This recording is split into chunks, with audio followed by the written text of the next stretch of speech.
فذرنی ومن یکذب بہذا الحدیث سنستدرجہم من حیث لا یعلمون واملی لہم ان کیدی متین۔ انہیں مہلت دے کر، ہمیشہ تندرستی دے کر، زیادہ نعمت دے کر بتدریج عذاب کی طرف اتاریں گے۔ اللہ اکبر۔ استدراج کیا ہوتا ہے؟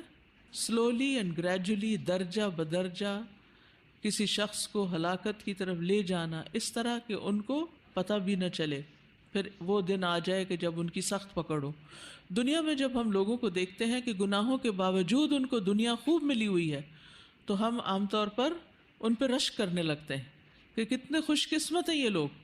اپنے ہی خاندان اور اپنے رشتہ داروں کے اندر دیکھیے ایسے لوگ کہ آپ کا میلان اور جھکاؤ اور توجہ کس کی طرف ہوتی کہ جو دنیاوی اعتبار سے خوشحال ہوتا ہے، خواہ وہ سود کا لین دین کر رہا ہو، خواہ وہ اور غلط کام کر رہا ہو۔ سفیان ثوری کہتے ہیں ہم ان پر نعمتوں کی فراوانی کر دیں گے اور ہم شکر ادا کرنا فراموش کرا دیں گے۔ یہ ہے استدراج، کہ ایک بندے کے پاس بہت نعمتیں ہیں لیکن اس کو شکر کی توفیق نہیں، پھر بھی وہ کوئی نہ کوئی ایسی بات سوچتا یا کرتا رہتا ہے جو ناشکری میں آتی ہے۔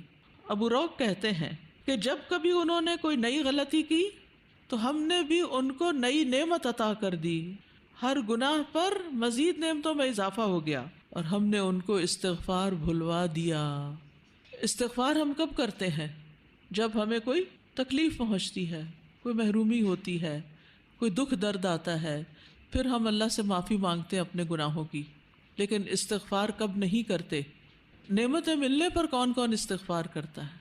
ہم اس وقت استغفار کرنا بھول جاتے ہیں کیونکہ ہمیں نہیں پتہ ہوتا یہ نعمت جو ہمیں ملی یہ کس وجہ سے ملی، ہمارے کسی گناہ کی وجہ سے ملی یا ہماری کسی نیکی کی وجہ سے ملی، کیوں ملی؟ تو اس وقت جب نعمت ملے تو شکر بھی ادا کرنا چاہیے اور استغفار بھی کرنا چاہیے۔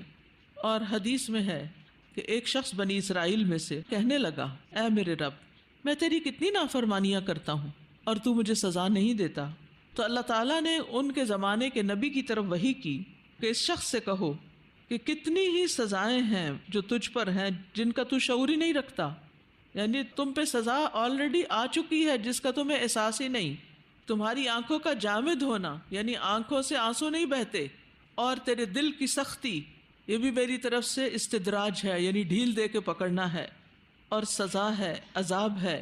اگر تجھ میں کچھ عقل ہوتی تو تم سمجھ جاتے۔ بعض اوقات انسان کسی سزا میں مبتلا بھی ہوتا ہے تو اس کو احساس نہیں ہوتا کہ یہ سزا ہے، کہ یہ آزمائش ہے۔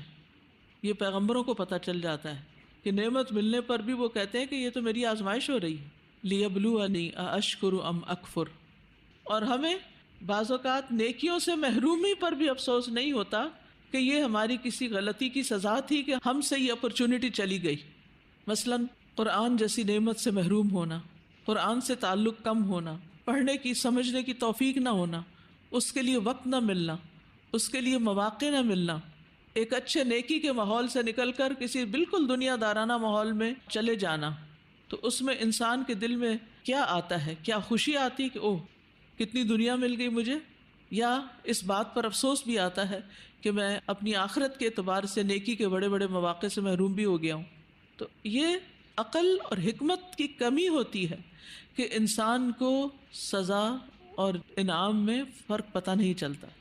دنیا میں تو یاد رکھیے نعمتیں بھی ایک امتحان ہیں، ان کو بھی ڈرتے ڈرتے لینا چاہیے، نہ کہ ان پر تکبر کا شکار ہو انسان۔